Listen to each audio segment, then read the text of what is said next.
Okay, hello everyone. We're here for our Thursday training. We're going to be talking about the emotional divorce in our relationship and steps we can take to break that feeling of this emotional divide. Now, some of you might call it roommate mode. It's that feeling when we don't feel the connection and the, I would say, excitement, but also just that passion for each other, that things have become so practical that it's just about the day to day, the week to week. And it isn't about how are you? I want to get to know you better. Right. And I work with couples who've been together for over 10 years. So often this roommate mode is something that they talk to me a lot about. I just feel so stuck and we don't know how to break out of this cycle. So today I actually have some slides I'm going to show you guys. Let me see, I'll pull that up for us. So again, we're going to be talking about reversing the emotional divorce, and I'm going to talk to you about 3 communication shifts that can rebuild intimacy. Now, I want you to think about, if you've been feeling in roommate mode, how you got here. Emotional, in quotations, divorce doesn't start with betrayal. It starts with disconnection. Same house, same life, less closeness. We feel like roommates. And that disconnection is typically building up over time because we've been in survival mode together. We built our life together, and then life happened, and we were stressed and overwhelmed, and we stopped really doing fun things. We stopped being playful. We stopped really connecting. So you function well together. It might sound like we handle what comes at us, right? We're great partners. You handle life, logistics, and responsibility, get things done, but intimacy and ease or closeness feel harder. I don't really feel safe to be open or to be close to my partner anymore. And one of the things that I hear often from the couples that I work with is there's this sense of, if I share what's really going on, my partner's either going to try to fix it, discount what I'm saying, try to take my mind off of it and, talk about something else, talk about themselves. Or sometimes, especially if there's challenges or problems, start to kind of blame me for these situations in my life. Now, this does happen over time. Again, the longer we're together, the more challenges we face, the more things that we start to build resentment up towards our partner. We stop being there for them the way they need, just like vice versa. So I want you to just take some time to think about what really led you to where you are now in your relationship and feeling that disconnection. And what I want you to think about is how you could start to change it, to shift it, right? The emotional divorce equals protection replacing connection. I'm going to protect myself from you because you always try to fix things when I share with you, the emotional challenges I'm going through rather than just listen. You always discount me when I share, I want to be more connected to you and I don't feel like we spend enough time together, right? Like there's all these things that happen over time. So we start to protect ourselves instead of connection. I mean, how many times do you put your hand on the stove and burn it before you go, I'm not doing that anymore, right? So it looks like less sharing, less curiosity, more distance, less repair. And if we know anything, and if you've watched my last video last week, it is about repair in relationships. Are we coming back together after disagreements and challenges? Are we reconnecting? Are we continuing to keep the distance? So the real cause. Most couples don't disconnect because they stop caring or stop loving each other or even like go like I just rather be in a different relationship. They disconnect because of patterns. They never learned to interrupt. A lot of us saw the marriages in our homes or the relationships in our homes have this emotional divorce and they didn't see, then what do? They just saw people continue to live this way. So we've got to start to learn the patterns and also how to interrupt them in order to break out of this cycle. So for those of you who are new to my world, I'm Katie Rössler. I'm a relationship strategist, been working in the field of psychology and counseling for 20 years now. I'm the host of the podcast Relationship Reset, author of the books New Face of Grief and Giving Birth to Motherhood. I host workshops here locally in Munich, Germany. Yes, I don't have an accent because I'm American. I've spoken on stages internationally, and it's really a gift for me to be able to support couples who tend to get a bit overlooked. Those of us who've been together with our partners 10, 15, 20, 25 years, we don't always get the like, hey, let's talk about what that's like when you've built the life together. There's a lot of stuff out there about if you decide to leave, but there's not a whole lot of stuff out there about, hey, how do we rebuild from where we are now? How do we break these cycles and patterns? How do we understand that we've been in survival mode for so long that once we can start to thrive, it feels like, how do we even do that together? So that's what I like to do. So let's talk about reversing the emotional divorce. Here's our first communication problem. It's fix it mode override or overdrive, but it's override, right? Fix it mode is solving problems. Feel it mode is about creating connection. Here's some examples of fix it mode. Fix it mode is has that appointment been made? I also like to call it project mode, right? Like what needs to get done around the house? Um, what are we doing this weekend? When is this supposed to happen? Who's taking care of what? And if you've ever gone on a date night and it led to an argument, there was probably a discussion of project mode or fix it mode in a time where you were supposed to be in connection mode. And one of you went there because you're like, well, we finally have time together. So let's talk about these things. And your partner's like, no, this is the one time we shouldn't. And they were right. This is the one time where we should connect. Or the other thing that can happen is you do try to connect and your partner's on their phone or just doesn't have much to say because they're exhausted and they don't feel that connection with you. They don't feel safe to talk to you. And that will lead to that fight. So, being able to better understand project mode from connection mode, I think is essential. We're all very aware of what it sounds like. We all are very aware of what it feels like when we feel connected to our partner, and we all know what it feels like to just get stuff taken care of, solve the problems. This is why high achieving and ambitious couples get stuck in this fix it mode because we're trained to solve and resolve, optimize, improve, move forward, and grow. It makes you safe, right? A sense of safety to have that stability and to be productive. This is what you're good at. Gold star earner, right? However, in a relationship, it's a whole different ballgame. It isn't about solve, resolve, optimize, improve, move forward, grow. It's about connect, to know each other, to be curious, to better understand each other, to sit with empathy, to be able to sit with someone else's feelings and not fix them. It's about emotional intelligence. So I want you to think about it like two boxes. There's the box for fix it mode, and there's the box for feel it mode.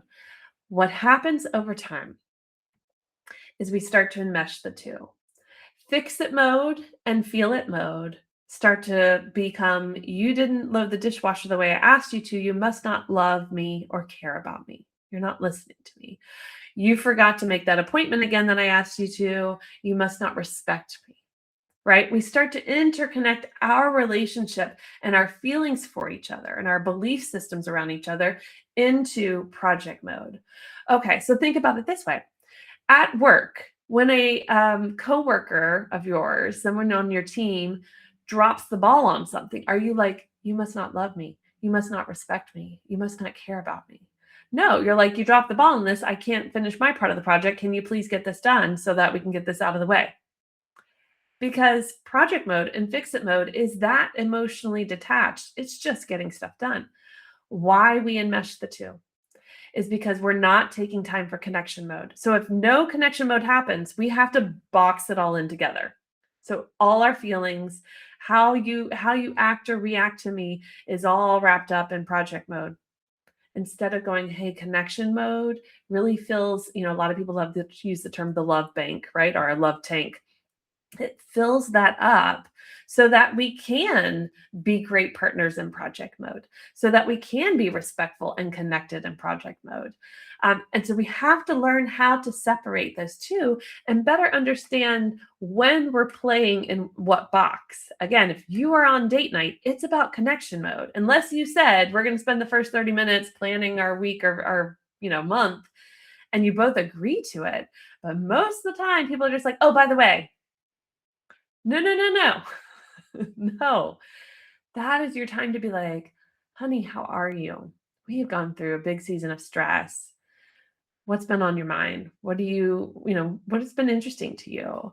I like to ask my husband like questions you would on maybe on a first date. Like if you could go back to school, what would you study? Or if you could live anywhere in the world, where would you live? Or if there's, what's on your bucket list? Like these types of questions we used to ask each other that we stopped, but are still important and have changed more than likely. Problem number two, defending instead of understanding. Man, we get so good at putting up our defensive wall before we've even really heard what our partner has said because it sounds like something we've heard before. It feels like something we've heard before. We know how this story goes. So let's just block, right? And that's the problem. Defensiveness sounds like that's not what I meant. You're taking this the wrong way. I already said I was sorry. It's protecting yourself again. That's the emotional divorce. I'm going to protect myself at the cost of our connection. So, why do we get stuck here? High achievers are trained to explain themselves clearly, correct misunderstandings. They don't want to be perceived in a negative light, defend their competence. But relationships don't heal through explanations. It doesn't matter that your intent was ABC, your partner was impacted and it felt like XYZ. So instead of trying to explain ABC even better and even more clearly and why XYZ is wrong, you got to stop and listen and ask your partner, what is it about what I said or how I said it that you heard XYZ instead of ABC? Because I really want to make sure you hear me correctly. And that opens up a much better conversation about things, a deeper conversation about things. When we defend, the other person feels dismissed, the emotional need gets missed, the conflict escalates or gets stuck. Impact is greater than intention. Every week I talk with couples and they will say, one of them will be like, well, that's not what I meant to say. That's not what I was trying to say. That's not what I said. And I go, okay, but do you desire for your partner to hurt by what you said or to feel blamed or to feel angry or scared or any of these things? No, of course not. Okay, so then listen to your partner. Listen to that's how they feel right now and get curious about what is it that you said or didn't say, how you said it that led to that impact. So that you understand, great, you had good intentions, but it didn't land the way you wanted it to. Here's why we have to move from defending your intention to understanding the experience. I love teaching couples this. Imagine you are sitting at a dining room table across from each other, a lot like these two gentlemen with the chalk 9 or 6 on the ground between them. Who is right in this situation? If you had a piece of paper with a 6 in front of you and your partner's sitting across from you at the dining room table and they have a 9, who's right? Is it a 6? Is it a 9? Well, you're both right. And that is the biggest challenge in arguing. You're both right. So why are you trying to convince the other person they're wrong when their perception is correct for them and your perception is correct for you? When we start to get curious to better understand, why is it you see a 6? Okay, let me kind of step outside of my story and what I believe to be true so I can better understand your perception and your understanding of things.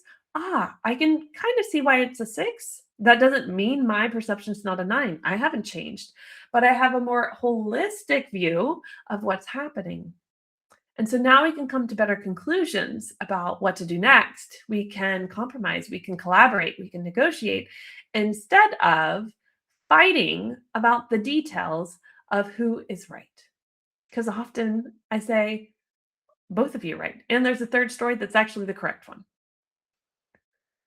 Don't argue about and defend the things that you can't, convince your partner of differently because their perception is the way it is. Problem number 3, withdrawing instead of re-engaging. When we pull away, ice them over, don't talk for days, instead of like repair and reconnect, That's the problem. And withdrawal can look like silence. It can be like, I'm fine, everything's fine, leaving the room, going on your phone or laptop, even when they're still trying to talk to you, shutting down to avoid saying the wrong thing, or saying something like, I'm not talking about this anymore. I'm over this. I'm not talking about it anymore. Why do we get stuck here? High achievers are trained to stay composed, avoid emotional mess, push through discomfort. But in relationships, distance feels like danger. And this is where we start to get into anxious attachment versus avoidant, right? So if you feel like I need to withdraw to keep my composure, I need to withdraw because this isn't going to go well. I might say something that can, or they might say something that can hurt us. I'm just going to pull away. That distance actually can create in your partner a panic. And what you think is good for you and helpful can actually make things worse and hurt the relationship even more. And that's a piece that sometimes we're not thinking about actively, but sometimes if we would just take a moment to reflect on that, I'm doing this right now, I'm pulling away. I'm actually going to hurt us more than if I just sit here and go, can we like take 3 deep breaths together? Can we go for a walk together and then have this conversation? So, what feels calming to one, that's the same with the one who wants to talk. I want to talk it all out. I want to talk and I want to talk and I want to talk and I want to talk and I want to talk. Yeah, that might calm you down, but it feels like a threat to your partner. But the same with, I want to pull away. I want to shut down. I want to withdraw. Well, that's a threat to your partner too. So being able to know that about each other, opposites tend to attract. And in certain discussions and situations, we can play the role in either withdrawal or kind of the pusher and pressure of like, we got to talk this out. So I love to say to take a regulated break, like, hey, hey partner, I need 10 minutes. We both need 10 minutes. Let's set a timer. Let's go cool off. And then come back. You have to come back after that 10 minutes. In that 10 minutes, you are not ruminating about how angry you are. You are going for a little mini walk. You are listening to something funny. You are watching something that takes your mind off of what's going on. You're allowing your nervous system to regulate itself so that you can think clear again, have a good discussion. Because part of the problem of why we withdraw or push to talk is it's become so emotional now, we're reactive. Our amygdala is taken over, fight or flight.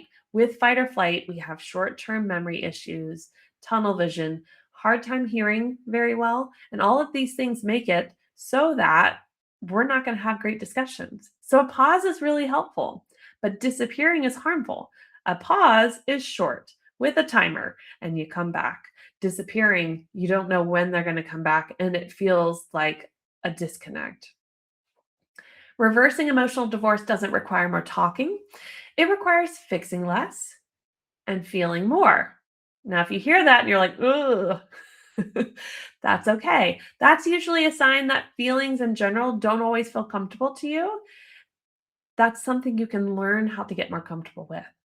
Defending less and understanding more. Now, if that's like, ugh, that's your pride and your ego talking. Hey, I want to be right. I want to make sure that they know what my intent actually was. I want them to see it my way. No, flip that. I want to better understand them. I want to get curious. I want to, I want to understand why my intent was this way, but the impact was this way, because I don't want to keep that as a cycle that we have. And yes, I hear you. Well, they need to do that too. Absolutely. Watch this together. But the key is defending less, understanding more. And then the third, it requires withdrawing less and engaging more. Even if you need those 10-minute or 15-minute pauses, setting that timer, coming back together, going, okay, everything in me wants to run right now, kind of to punish you because I don't want to have to talk to you, right? But I'm going to sit here and we're going to cool off and we're going to re-engage and get to a better understanding of what we need from each other. Here's something I want you to remember, and this slide is the most important one of all of these. There's been a lot of good ones, but this one for sure. Your relationship is glass, not rubber. Imagine that you're juggling balls all day long. Probably not hard to imagine. One of them is glass and one is rubber. And then you start to add more glass and more rubber. to the mix, right? So you're juggling all day long, more rubber balls. And what happens is more rubber balls will come than glass. So you're juggling and you're juggling and you're juggling. And some of those balls that are glass, you go, actually, they seem strong enough. They'll be fine. And you let them start dropping. And then you pick them back up occasionally. And they start to have really big cracks in them. And you're like, yeah, that's okay. And what you start to do is you take those rubber balls and you start to shine them up so much that you convince yourself they're like glass. When in reality, the glass balls, if they fall to the ground enough, they're going to crack and break, whereas rubber balls are going to keep bouncing. In our lives, there are a lot of things that we have assigned as glass and said, only I can do it. I'm the best one at it. It's faster if I do it. Who will do it if I don't? We convince ourselves these are glass tasks or roles instead of these are rubber. And the real glass is my health, my relationship, depending on if you're, especially if it's so important with your salary, your job, right? Like if you're the one, like we need this income. So these key things start to become the things you sort of drop. Productivity at work drops, relationship drops, your health, you're not taking care of it, staying up late, not, skipping meals and stuff. You drop those glass balls. What we have to start to identify is what are our 3 or 4 core glass balls? And the rest are rubber. And as uncomfortable and painful as it is to let go of some of those rubber balls, we then have the space to focus on the glass. We're not so stressed. We're not so decision fatigued. We're not so frustrated. Hey, I actually feel really calm and can, sit with this discussion with you, my dear partner, because I love you. And this matters. And this glass ball I'm going to take care of as I juggle instead of dropping it repeatedly because I'm just, taking it for granted. It'll be there. Well, no, it won't. And project mode does not feed a relationship. Connection mode does. Project mode feeds a career, feeds your work. That's great. Awesome. Doesn't feed your relationship. So it's super essential that you start to be aware of what am I treating like glass in my life that is replacing the focus and time and energy I want to have and I need to have to strengthen my relationship back because I've dropped that glass ball so many times. It's time to sort of reinforce it and take care of it and treat it better. Same with your health and same with the other glass balls you have in your life. Okay, I hope you enjoyed today's training. Please send me a DM and I want you to write couples check-in template. I know it's long, but couples check-in is fine too. I'm going to send you a template of how you can start getting out of project mode when you've got time together and have a space to ask them connecting questions and to better get to know your partner in this phase of life. Because no matter how many decades you've been together, I bet there's still some things you can learn about each other. So DM me or even comment below, couples check-in template, and I will get that to you. Okay, I'll see you guys next week.